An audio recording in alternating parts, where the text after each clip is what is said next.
열왕기하 8장 7절부터 15절까지 말씀으로 오늘은 징계하시는 하나님 제목으로 하나님 말씀을 이 시간에 함께 나눕니다. 여러분 권선징악이라는 말을 들어보셨죠? 세상은 권선징악이라는 아주 막연한 기대감이 있습니다. 우리가 사는 세상이 좋아지기를 바라는 마음을 그렇게 표현하는 것입니다. 그러나 실제 우리가 사는 세상을 보면 이 권선징악이 반드시 이루어지지는 않는 것 같습니다. 우리가 보기에 악한 자가 끝까지 부귀영화 누리다가 평안히 죽는 것처럼 보이기도 하고, 선한 자가 세상에서 멸시받으며 고통을 겪는 것처럼 보이기 때문이죠. 쉬운 예로 우리나라에서 독립군 후손의 삶을 돕는 그런 단체가 있습니다.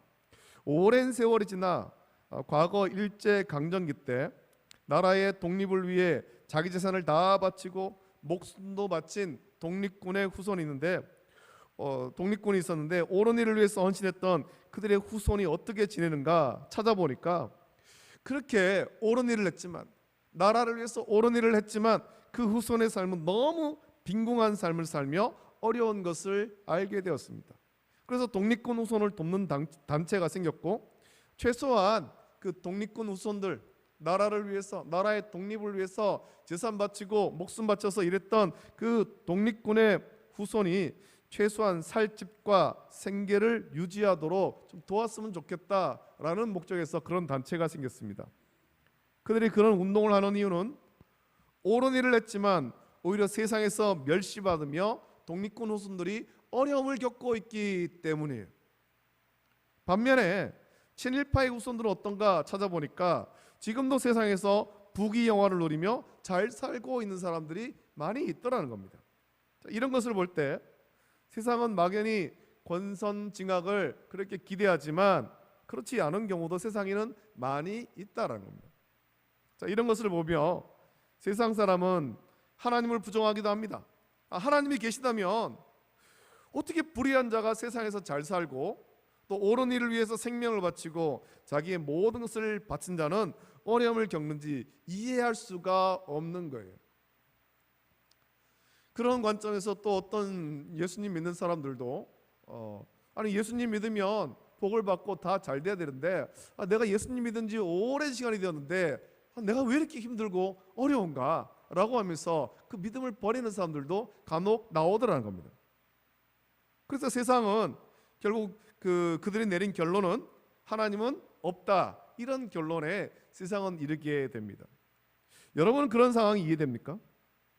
우리가 믿는 하나님은 죄를 심판하고 의인을 구원하신 하나님이신데 왜 우리가 사는 세상을 보면 그렇지 않은 일들이 많은 것처럼 보이느냐라는 거예요. 우리는 우리 하나님이 전능하신 창조주시며 온 세상 만물을 통치하시는 주권자이심을 믿고 고백합니다. 하나님께서 우리의 삶을 인도하십니다. 우리는 하나님이 어떤 분인지를 더욱 힘써 알고 온전한 믿음으로 믿어야 할 것입니다. 우리 하나님은 공의로 심판하시는 하나님이십니다. 여기서 말하는 공의는 하나님의 공의입니다. 우리가 생각하고 우리가 기대하는 대로 세상을 심판하지 않습니다. 하나님의 뜻대로 통치하시고 심판하십니다. 그리고 심판의 대상은 우리의 도덕적 기준이 아니라 하나님의 기준인 것입니다. 하나님을 온전히 믿느냐 믿지 않느냐가 심판의 기준이죠. 하나님이 이 기준을 따라서 하나님 믿지 않는 그 악한 자를 심판하십니다. 복음을 들려주시고 또 많은 사역자들을 보내서 예수님을 믿도록, 하나님을 믿도록 복음을 전하지만 끝내 하나님을 믿지 않는다면 세상에서 아무리 도덕적으로 훌륭한 삶을 살았다 하더라도 그는 하나님의 심판받을 사람밖에는 되지 않는 겁니다. 또 세상에서 아무리 악하게 살았다 하더라도 결국 복음을 듣고 예수 그리스도를 구주로 영접한다면 하나님은 그를 구원하기를 기뻐하시는 거예요. 예수님과 함께 좌우편에 십자가에 달린 사람이 있습니다. 행악자라고 나오죠. 그 두 행악자 가운데 한 사람은 그 십자가에 달려서 죽어가면서도 예수님을 믿고 예수님께 긍휼을 구했습니다. 그때 예수님은 그 사람을 긍휼히시고 내가 오늘 나와 함께 낙원에 이르리라 구원해 주신 거죠. 평생을 행악자로 살았습니다. 세상의 기준으로 가면, 세상의 기준으로 보면 그 십자가에 못 박혀 죽는 것이 당연하지만 우리 하나님은 그가 예수님을 믿을 때, 예수님을 구주로 믿을 때, 자기의 죄인됨을 고백하고 예수님을 구주로 영접할 때 하나님의 자녀로 불러주시는 거예요. 이것이 하나님의 공의입니다.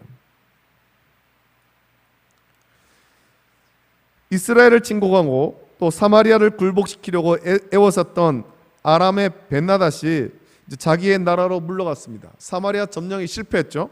자, 그런데 아무리 강한 나라의 왕이지만 그도 연약한 인간인지라 병이 들었습니다. 오늘 본문 보면 병이 들었다고 나옵니다. 그때 마침 하나님의 사람 엘리사가 다메섹에 이르렀다라는 소식을 듣고는 자기의 신복 하사엘에게 예물을 주어 보내면서 자기의 병이 나을지를 한번 하나님의 사람 엘리사에게 묻고 오라라고 시킨 거예요. 하사엘은 왕이 보내는 예물을 가지고 엘리사에게로 갔다가 놀라운 소식을 듣습니다. 그것은 하나님께서 이 벤하닷을 죽이기로 작정하셨으며 자기가 아람의 왕이 될 것과 자기가 이스라엘과 전쟁하는데 아주 잔인하게 전쟁할 것이다 라는 소식을 듣습니다. 엘리사 앞에서 자기가 어떻게 그런 인물이 되겠느냐라고 하지만 돌아와서는 벤하닷을 암살하고 대신해서 왕이 되는 모습을 오늘 말씀에서 우리에게 보여줍니다. 우리는 오늘 본문의 말씀을 통해서 벤하닷의 태도와 하사엘이 왕이 되는 것이 어떤 의미가 있는가 우리가 이 말씀을 통해서 좀 묵상하길 원합니다. 아람의 벤하닷, 이 벤하닷은 사실 하나님의 크신 능력을 많이 경험한 이방 왕입니다. 그가 비록 아람의 왕, 이방 나라의 왕이지만 그건 하나님의 큰 능력을 많이 체험했습니다. 그런 아람의 군대 장관이었던 나아만의 그 나병이 치료받은 사실을 알고 있습니다. 엘리사를 통해 그 병이 치료받은 사실을 기억하면서 지금 자기의 병에 대해서도 엘리사에게 묻는 거죠. 아니, 나아만이, 군대 장관 나아만이 엘리사에게 가서 그가 나병이었는데 어떤 의사도 고치지 못했던 그 병이었는데 엘리사에게 갔다가 그 병이 깨끗이 고침받고 돌아왔다. 야, 나도 지금 병 들었는데 내 이 병이 나을지를 한번 저 엘리사에게 물어야 되겠다. 그런 마음이 있는 거죠. 나아만이 나았던 것을 믿지 않았다면, 그걸 체험하지 못했다면 벤하닷은 하사엘을 보내지 않았을 거예요. 하지만 그는 알고 있는 거죠. 엘리사가 하나님의 사람으로서 하나님의 능력을 행한다, 그 사실을 벤하닷은 잘 알고 있습니다. 그래서 많은 예물을 보내어 이 병에서 살아나겠는지를 여호와께 묻게 시킨 것입니다. 물어보게 한 것입니다. 예물을 보내는데 보십시오. 뭐 조금 보내는 것이 아닙니다. 굉장히 많이 보내죠.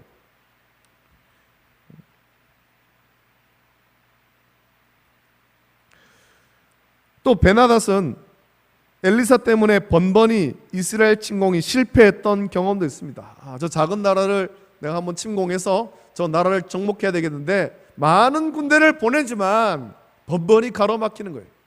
그 바로 가로막히는 원인이 무엇인가 찾아보니까 그것이 도단성에 있는 엘리사 때문이다 알게 되었고, 그 엘리사를 잡으러 군대를 보냈지만 그들이 다 눈이 어두워지고 또 사로잡혀서 사마리아에 갔다가 거기서 풀려나지 않았습니까? 벤하닷이 아무리 계획을 잘 세워도 하나님께서 엘리사에게 아람 왕의 계획을 알게 하시고 엘리사는 그 사실을 이스라엘 왕에게 알려주므로 아람의 침공이 번번이 실패로 돌아갔습니다. 또 바로 앞서 보면 사마리아를 공격했고 거의 성공할 뻔했죠. 사마리아를 에워싸서 그 성 안에 다 굶주려 죽을 지경이 되었습니다. 하지만 하나님의 크신 능력으로 벤하닷은 가지고 갔던 양식이며 말과 병거와 모든 좋은 것들을 사마리아 앞에 다 버려두고 맨몸으로 돌아와야만 했습니다. 벤하닷은 이 모든 일을 기억하면서 엘리사의 하나님, 그 하나님이 크신 능력으로 자기의 병도 고칠 수 있을 것이다 라고 예상한 것입니다. 자, 그런데 이 벤하닷이 하나님께 물은 것은 자기가 이 병에서 살아나겠는가 하는 것까지죠. 살아날지 아닐지 한번 물어보고 와라. 살려달라가 아니라 살아날지 병에서 나을지 안 나을지를 한번 물어보고 오라, 거기까지입니다.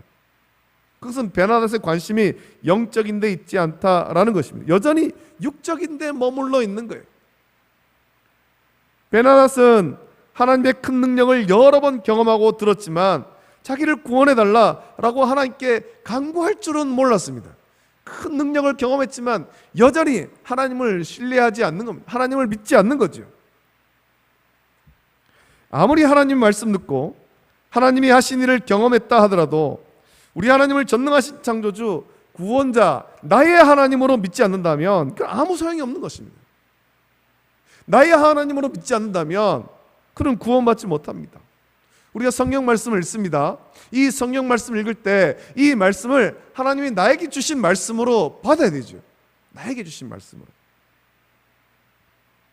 내 삶에 적용해야 되는 것입니다. 베나닷은 자기의 하나님으로 믿지 않았습니다. 엘리사를 통해서 하나님의 큰 능력을 체험했지만 그 하나님을 믿지는 않은 거죠. 결국 베나닷은 하사엘에게 암살당하고 죽게 됩니다. 여러분, 우리가 복음을 전할 때 우리가 전해야 될 복음의 핵심은 우리를 구원하시는, 우리를 죄에서 구원하시는 예수 그리스도입니다. 예수님이 우리의 모든 죄와 허물을 대신시고 죽으셨으며 그 예수님을 믿음으로 우리가 죄에서 구원함을 받는다라는 것이 우리가 전하는 복음의 핵심이 되어야 되는 것입니다. 전도의 핵심이 되어야 되죠. 우리 교회는 사랑이 많고 우리 교회는 목사님이 좋고 우리 교회는 이것도 좋고 저것도 좋다 하는 그렇게 하는 것은 복음의 핵심을 전하는 것이 아니에요. 전도는 그렇게 하는 것이 아니라 구원하시는 예수 그리스도만을 전해야 되는 것입니다. 예수님 믿으면 구원받습니다. 예수님을 구주로 믿으면 구원받습니다. 오직 예수님만 전해야 되고 사람들이 예수님을 제대로 만나야 구원받는 것입니다. 베나닷은 하나님의 크신 능력에 대해서 많이 듣고 경험도 했지만 하나님을 찾지 않은 것입니다. 자기의 하나님으로 믿지 않은 거예요. 하나님께 구원해달라라고 간구하지 않았다는 것은 그가 하나님을 제대로 알지 못한다라는 것이고 자기의 하나님으로 믿지 않는다는 거예요. 그죠? 저 이스라엘에 엘리사가 믿는 하나님이 있는데 그 하나님은 좀 능력이 많은 하나님이더라. 자기가 믿는 신도 있고 엘리사가 믿는 하나님도 있는데 그 엘리사가 믿는 하나님이 좀 능력이 있더라. 그러니까 그에게 가서 내 병이 나을지를 한번 물어보고 오라. 이 정도인 겁니다. 결국에는 불신앙으로 베나닷은 하사엘을 통해 심판받습니다. 자, 그렇다면 우리가 살펴봐야 될 것은 하사엘은 그럼 어떤 사람이냐라는 거죠. 갑자기 여기서 하사엘이 나오는데 하사엘은 어떤 사람인가? 오늘 말씀 보니까 그 베나닷의 병이 나을지를 물으러 갔을 때 엘리사가 베나닷의 얼굴을 부끄러워하기까지 쏘아보았다. 그리고 울었다라고 했습니다. 왜 그러냐? 이유를 물으니까 하사엘이 벤나닷을 이어 아람의 왕이 된 후에 이스라엘에게 행할 악한 일들을 엘리사가 보았기 때문이다라는 겁니다. 자, 하사엘은 어떤 사람이겠습니까? 하나님은 불신앙과 우상 숭배로 죄를 지은 이스라엘을 심판하는 도구로 아람의 하사엘을 사용하기로 했습니다. 열왕기상 19장 15절부터 18절 말씀 보면 하나님께서 지친 엘리야, 그 엘리사의 스승 아닙니까? 그 엘리야에게 앞으로 행할 일들을 말씀하셨는데 그 말씀에 처음으로 하사엘이 등장합니다. 그 말씀 보면 여호와께서 그에게 이르시되 너는 내 길을 돌이켜 광야를 통하여 다메섹에 가서 이르거든 하사엘에게 기름을 부어 아람의 왕이 되게 하고 너는 또 님시의 아들 예후에게 기름을 부어 이스라엘의 왕이 되게 하고 또 아벨부올라 사밧의 아들 엘리사에게 기름을 부어 너를 대신하여 선지자가 되게 하라. 하사엘의 칼을 피하는 자를 예후가 죽일 것이요 예후의 칼을 피하는 자를 엘리사가 죽이리라. 그러나 내가 이스라엘 가운데 7,000명을 남기리니 다 바알에게 무릎을 꿇지 아니하고 다 바알에게 입맞추지 아니한 자니라 라고 말씀합니다. 이 말씀에서 그 열왕기상 19장에서 처음으로 하사엘이 등장합니다. 하나님께서는 이미 그때 엘리야에게 말씀하실 때 베나닷을 이어서 하사엘을 아람의 왕으로 세울 것을 이미 그렇게 다 계획하셨고 또 하사엘을 통해서 이스라엘을 심판할 것을 다 계획하신 거예요. 하사엘을 통해서 이스라엘을 괴롭혔던 벤하닷을 심판하기로 계획하신 것입니다. 하사엘이 뜬금없이 나온 것이 아닙니다. 하나님의 계획 속에 나오는 것입니다. 또 그 하사엘이 이스라엘을 몹시 괴롭히고 또 심판의 도구로 사용되는 거죠. 그럼 굉장히 악한 사람입니다. 하지만 하나님의 섭리를 이루는 일에 하나님은 그 악한 자도 들어서 사용하신 것입니다. 그것이 하나님의 섭리예요. 이 세상에도 지금도 마찬가지입니다. 이 세상의 악한 자들, 우리가 보기에는 악하고 저들은 왜 안 죽을까? 저들은 왜 심판받지 않을까? 싶지만 그들 또한 하나님의 섭리 속에서 하나님의 도구로 쓰임받는 거죠. 하나님의 일하심에 쓰임받는 것입니다. 하나님은 악한 아합과 이세벨의 시대에 절정을 이뤘던 우상 숭배로 인하여서 불신앙으로 하나님을 떠난 이스라엘을 심판하는 도구로 아람의 하사엘을 사용하기로 이미 계획하신 것입니다. 그래서 이미 엘리야에게 하사엘에게 기름을 부어서 아람의 왕이 되게 하라 라고 말씀했습니다. 하나님께서 엘리야에게 말씀하셨던 이 불신앙과 배교한 이스라엘에 대한 심판이 그제서야 성취되는 거예요. 하사엘에 가서야 성취되죠. 하사엘이 왕이 되므로 그 일이 이루어지는 것입니다. 엘리사는 하나님의 심판이 하사엘을 통해 이루어지는 것을 보고 운 거예요. 그저 그가 이스라엘 많은 사람들을 죽이는 것, 그것 때문에 우는 것이 아니라 하나님의 심판, 이스라엘을 향한 하나님의 심판이 저 하사엘을 통해서 성취되는 것을 그가 보았기 때문에 운 것이죠. 하나님은 이스라엘을 심판했습니다. 이스라엘 심판받은 이유는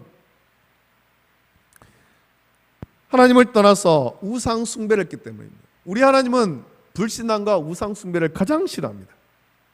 이스라엘 자손이 우상 숭배하는 이 영적 음란한 행위를 가증하게 여겼습니다. 하나님만 섬기라고, 하나님만이 참된 신이시며 전능하신 창조주시고 온 우주 만물의 주권자이시고 통치자이심을 여러 선지자를 통해서 말씀하셨고 또 보여주셨지만 하나님의 말씀을 믿지 않고 온전한 믿음을 가지지 않은 채 불신앙과 우상 숭배로 따라갈 때, 하나님의 말씀을 따라서 제 멋대로 살아갈 때 하나님께서는 그 죄에 대해서 심판하신 것입니다. 이방 나라를 들어서, 이방의 악한 왕을 들어서 이스라엘 심판한 거예요. 벤하닷이 하사엘에게 암살을 당한 이유는 하사엘의 야망 때문이 아닙니다. 벤하닷의 불신앙 때문에 하사엘에게 암살당한 거예요. 하나님의 능력에 대해서 들었고 경험했지만 벤하닷이 하나님을 믿지 않은 것입니다. 자기 하나님으로 믿지 않은 거예요. 그저 자기의 병이 나을지에 대해서 불신자들이 점집에 가서 물어보는 것처럼 여기고 있을 뿐이죠. 벤하닷은 하나님을 믿지 않는 불신앙으로 죽임당한 것입니다. 마찬가지로 하사엘이 이스라엘에게 악한 일을 행하게 되는 것, 그것은 이스라엘의 불신앙과 우상 숭배 때문입니다. 돌이키지 않고 하나님 말씀대로 순종하지 않으므로 하나님께서 하사엘을 일으켜서, 아람의 하사엘을, 그 악한 하사엘을 일으켜서 이스라엘을 심판한 것입니다. 이스라엘은 하나님과 우상 사이에서 머뭇거리다가 결국 온전한 믿음을 잃어버리고 우상 숭배에 빠졌습니다. 그것이 하나님 마음을 아프게 한 것이고, 그런 우상 숭배에 대해서 하나님은 죄 없다라고 말씀하지 않으시고 그 반드시 심판하신 거예요. 여러분, 오늘 우리의 믿음은 어떤 수준에 있습니까? 벤하닷처럼 하나님의 크신 능력에 대해서 수없이 들었고 또 분명 구원하신 하나님의 큰 능력을 경험했음에도 불구하고 여전히 입술로만 하나님을 믿는다라고 고백한 채 삶을 통해서 하나님을 온전히 믿지 않고 자기의 힘과 능력으로 살아가는 불신앙의 모습이 저와 여러분에게 남아있지 않습니까? 하나님과 세상 사이에 양다리를 걸친 채 머뭇거리고 있지는 않습니까? 주일 예배에 나온 것으로만 자기의 믿음을 지켰다고 스스로 위로한 채 한 주간 동안 불신앙의 모습으로 하나님 믿지 않는 불신자들하고 똑같이 살고 있지는 않습니까? 여러분, 우리는 하나님께서 온전한 믿음을 회복해야 됩니다. 우리 하나님은 전능하신 하나님이시고 온 우주 만물의 주권자이시며 통치자이십니다.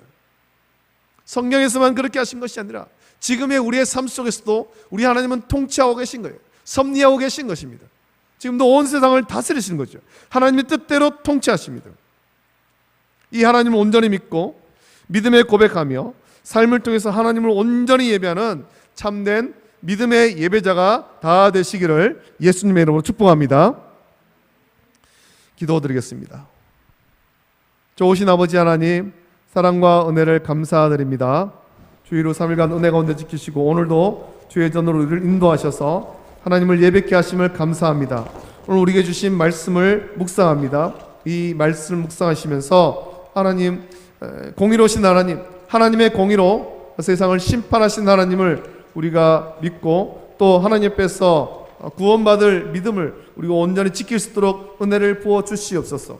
하나님께서 우리를 사랑하셔서 이 구원받을 믿음을 선물로 주셨는데 이 선물을 순결하게 온전히 지키게 하시고 또 세상 헛된 것에 우리의 마음이 빼앗기지 않도록 붙잡아 주시옵소서. 감사합니다. 거룩하신 예수님의 이름으로 기도드립니다. 아멘.